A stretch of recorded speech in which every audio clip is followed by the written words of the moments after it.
how do you look at different benefits of being on different places of that spectrum? Because obviously, the further you go down towards carnivore, the more challenging it's going to be socially, the farther you're going to be coming from whatever diet you're on now. So basically, how do you feel about those different buckets? Low carb, keto, carnivore, and how does somebody know how far to push it? They're all tools. They're all really valuable tools. If you're a beginner, you're starting with low carb, you're shifting into keto, you're practicing intermittent fasting, you're following the plan the way it's laid out for you. If you already have been doing keto and doing intermittent fasting, your next level would be carnivore, right? That's typically the evolution of how most people do it. They go from standard American diet to low carb to keto, fasting, and then carnivore. So it depends on where you're at in your journey right now. And then you could find a routine that works for you. There could be some days you want to do carnivore because it really helps with mental clarity, energy. You feel incredible. Like when I have a really busy month, like this last few weeks and the next few weeks coming up, really, really busy for me. On the days I have something on my calendar, which is Monday through Saturday, I'm carnivore because I want to feel great. I want to have amazing energy. Today I'm carnivore. I want to crush it.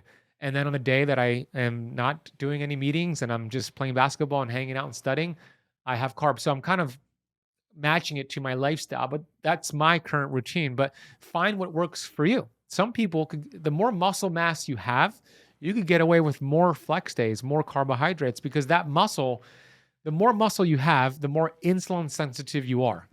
Meaning, if you did not have much muscle mass and you had 100 grams of carbs, you would have to produce a lot of insulin to clear that excess glucose. But if you have the same 100 grams of carbs, but more muscle mass, instead of producing that much insulin, your body will clear, or not clear, but use a lot of that glucose to be refilled into your muscle cells, your glycogen stores, because it's like a sponge that absorbs the glucose. So less insulin is produced. You could get away with more. So it really depends on the person, their where they're at with their muscle mass and their goals. But if you're insulin resistant, overweight, obese, you want to be more regimented and do more keto, more fasting until you hit those goals. To me, there's two different aspects to this, and you've touched on both. One being hormonal, where the lower the carb, we're going to have less blood glucose, less insulin, and then that's going to be getting us more metabolically healthy over time if we sustain that. And then the benefits of ketones themselves, which somebody that's only in that low carb realm isn't going to get that ketone boost to the brain, anti-inflammatory benefits. So I want to make sure we're clear. There are additional benefits from ketones specifically, and then there's the whole insulin blood glucose piece that we've been talking about. Absolutely. You said it correctly, Jesse. Yes.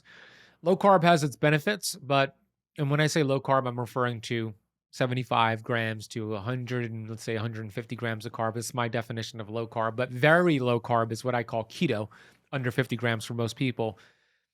Ketones have so many benefits beyond what people realize. I mean, there's nothing new about keto. It's just nuanced or maybe new to some people, but those ketones communicate directly with every mitochondria in your cell. They're signaling molecules, and it creates mitochondrial biogenesis, which simply means the creation of new mitochondria. When that happens, your cells produce more energy, more ATP. So you have more energy. And with that extra energy being produced, you naturally burn more calories. It increases your basal metabolic rate where you become more efficient. You get those benefits with ketones. When you're low carb and your carbs are not low enough to do keto, you're not benefiting from that. So yes, there's different spectrums here. I do recommend everybody try keto because you're going to feel incredible. It's just absolutely remarkable what it does to change the body. It upregulates glutathione, it lowers inflammation. It's incredible for the body. And as somebody that spends a lot of time in ketosis naturally based on the way you're eating, do you ever hack that with things like MCT oil, exogenous ketones? You talked about having days where you want to perform exceptionally well, where you're on the ball and thinking. Do you ever use those on those days?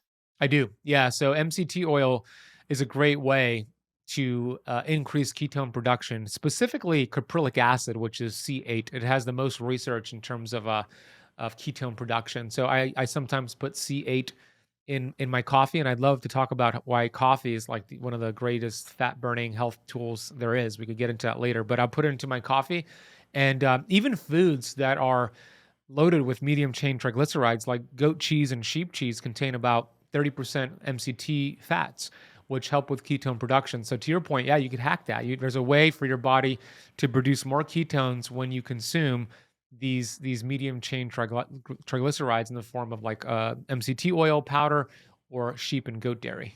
And what about exogenous ketones specifically, the salts, the esters? I like them. They're great tools. I'm very cautious because people think they could continue to eat a high carb diet and just take exogenous ketones and not do the work. You're not going to get the same benefits, but to support your ketogenic approach, I think it's fantastic. It's a great way, especially if some people struggle to go from burning sugar to burning fat. It's a great way to introduce some ketones as you make that transition. I know that I've used exogenous ketones on and off over the years. I've used it during like fasted exercise, workouts, just before I hit the stage, before I do a podcast. It's just a great way to get some additional ketones in your body. If you enjoyed that clip, you're going to want to head over here and catch the full episode. I'll see you over there. I focused on hormones and inflammation. I lost 80 pounds of fat in 9 months. I went from 34% body fat at my highest to 6% body fat at my leanest. And that was 17 plus years ago. I am proof that it worked, and I kept it off since then.